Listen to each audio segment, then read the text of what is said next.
आज इस प्रेस वार्ता में उपस्थित भारतीय जनता पार्टी के हमारे प्रदेश के उपाध्यक्ष श्री राजन तिवारी जी और हमारे मीडिया के बहुत ही वरिष्ठ साथी पार्टी के वरिष्ठ नेता श्री हरीश खुराना जी, जल बोर्ड के तीनों मेंबर्स श्री सत्यपाल मलिक जी, श्री विजय भगत जी और श्री राजीव कुमार जी, हमारी टीम में प्रवक्ता सारिका जी और सभी मीडिया के मित्रों, साथियों, फोटोग्राफर साथियों, भाइयों और बहनों, आज एक बहुत ही महत्वपूर्ण मुद्दे पर जिस तरह से दिल्ली जल बोर्ड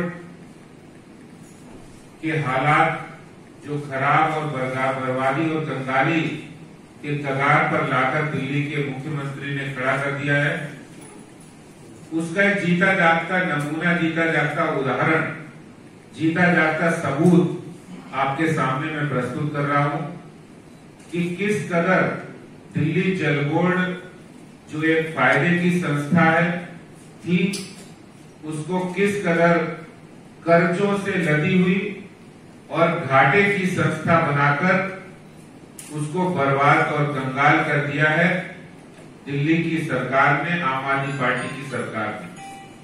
और ये तो मैंने आपको एक नमूना दिखाऊंगा, इसके बाद लगातार आपको सीरीज भी देखने को मिलेगी। दिल्ली जल बोर्ड जो भ्रष्टाचार के आकंठ में गर्दन तक पहुंच गया है, डूब गया है।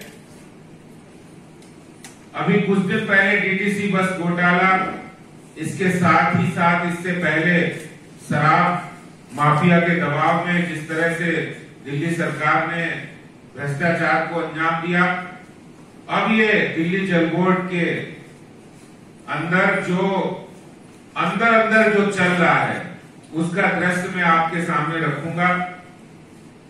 मेरे सामने ये जल बोर्ड के तीनों मेंबर्स बैठे हैं। जल बोर्ड की, दिल्ली जल बोर्ड की 153 मीटिंग जो 1/10/2020 को हुई थी, उसके अंदर ये एक टेंडर इन्होंने किया और वो टेंडर था, छोटा मोटा टेंडर नहीं था, वो 280 करोड़ रुपए का एक टेंडर था। ये आइटम नंबर 990, जिसके अंतर्गत 280 करोड़ के टेंडर को इनके बोर्ड ने रिजेक्ट किया। और ये मिनट्स जो हैं, यानी 152वीं मीटिंग के मिनट्स जो 12/6/2020 को हुए थे, उसके मिनट्स आपने 153वीं मीटिंग में कंफर्म कर दिए।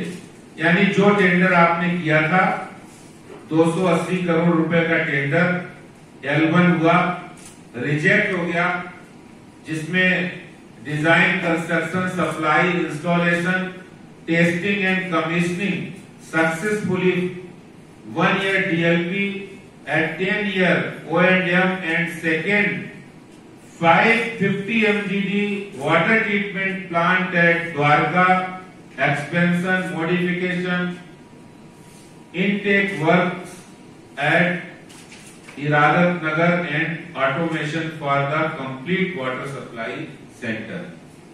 ये नियमावर्ग है और इसमें इन्होंने, जल बोर्ड ने 280 करोड़ रुपए के टेंडर को रिजेक्ट किया।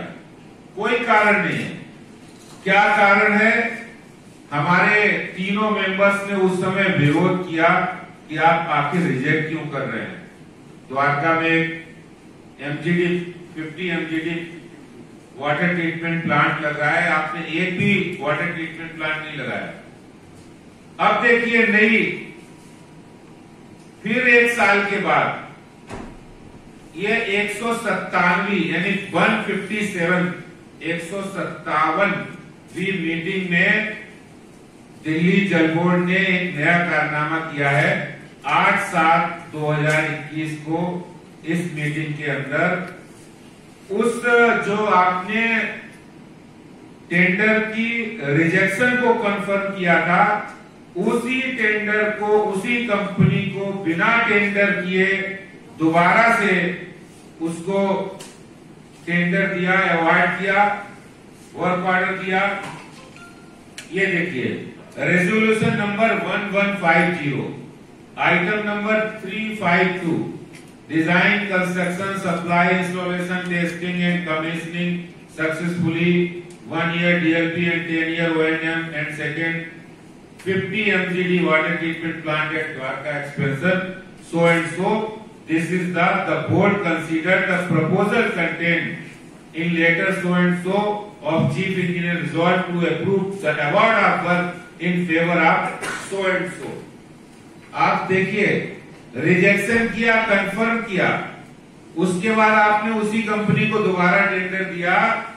ना तो आपने रिजेक्शन का कारण बताया, ना दोबारा अवार्ड करने का कारण बताया। तो 1 साल के बाद आपने जब उस काम को किया तो दिल्ली के जल बोर्ड, दिल्ली के मुख्यमंत्री, दिल्ली जल बोर्ड के चेयरमैन इस बात का जवाब दे कि उन्होंने किस ग्राउंड पर रिजेक्ट किया था। पहले तो वो जवाब दे कि उन्होंने किस ग्राउंड पर रिजेक्ट किया था। क्या कोई परसेंटेज का ग्राउंड था? क्या कोई ब्लैकमेलिंग थी? क्या कोई बार्गेनिंग थी? जवाब देना पड़ेगा। किस ग्राउंड पर उन्होंने टेंडर को रिजेक्ट किया और फिर दोबारा से कौन सा ऐसी ग्राउंड आ गया है कि आपने बिना टेंडर, जबकि जब एक बार टेंडर रिजेक्ट हो गया उसमें 90 डेज से ज्यादा आप रिजेक्शन में वो उसको टेंडर को सस्टेन नहीं कर सकते। ये मैं नहीं कह रहा हूं, सीवीसी की गाइडलाइन है कि कोई भी टेंडर आपने रिजेक्ट किया और अगर वो उसको आप सस्टेन करते हैं तो 90 डेज का पीरियड होता है। फिर आपने दोबारा उसको एक्सेप्ट कर लिया रिजेक्ट करने के बाद, तो आपने वो कौन सी ग्राउंड थी, वो कौन सी ग्राउंड थी, कितनी परसेंटेज की ग्राउंड थी जो आपने रिजेक्ट को, टेंडर को एक्सेप्ट कर लिया। यानी दिल्ली जल बोर्ड के अंदर ये चल रहा है भ्रष्टाचार का समुद्र। यानी एक नहीं, ये देखिए मैं दिल्ली जल बोर्ड के तमाम ऐसे रेजोल्यूशन दिखाता हूं जो खेल चल रहा है कि एक बार टेंडर होता है, बोर्ड में लाया जाता है, फिर डिफर किया जाता है, बार्गेनिंग की जाती है और उसके बाद उसी डेफर टेंडर को दोबारा से अवार्ड कर दिया जाता है। डेफर नहीं है दोस्तों, ये तो रिजेक्ट का केस है, नॉट ओनली डिफर। डिफर भी जब कोई केस होता है बोर्ड की मीटिंग में, अगर कोई केस डिफर होगा तो वो भी 90 डेज के बाद दोबारा अपीयर हो सकता है। ये सीवीसी की गाइडलाइन है, ये एडमिनिस्ट्रेटिव गाइडलाइन है। कोई टेंडर अगर कोई डिफर कर रहे हैं तो आपको उसका पूरा कारण बताना पड़ेगा।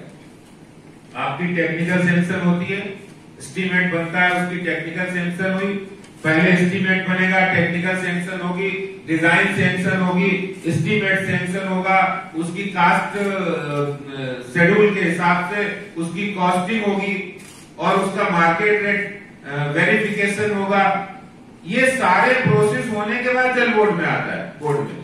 और ये हालात जल बोर्ड के अंदर है। जब से दिल्ली के जल मंत्री सत्येंद्र जैन जल बोर्ड के चेयरमैन बने तब से लगातार दिल्ली जल बोर्ड के एक एक आइटम, एक एक टेंडर पे बार्गेनिंग और भ्रष्टाचार का अड्डा बना दिया है। यानी फिश मार्केट बन गया है जल बोर्ड, मछली बाजार बना दिया है इन लोगों ने जल बोर्ड को।